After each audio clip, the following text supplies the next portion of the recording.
This is a demonstration of Exact Ruler measuring the length of a starter bar drawn on a PDF. We'll start the Exact Ruler program, click on Front, bring the ruler up.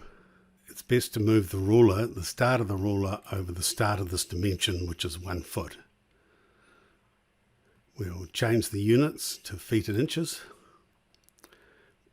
The ruler color is black, so it would be helpful if it was another color such as magenta. And now we will zoom in to get the scale correctly. So I'll click on this plus sign and I'll hold the button down.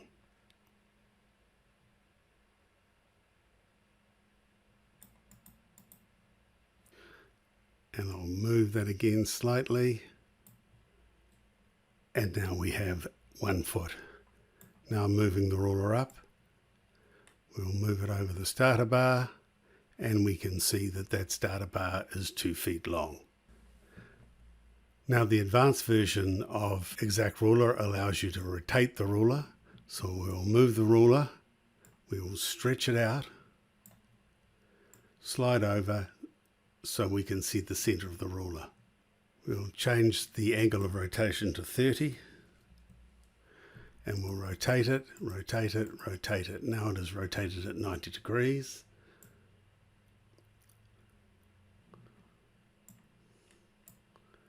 And again, we will move that over the starter bar and it can be seen that is 1 foot 9 inches. Exact Ruler can also do a perspective, but the perspective ruler will be shown in a different video.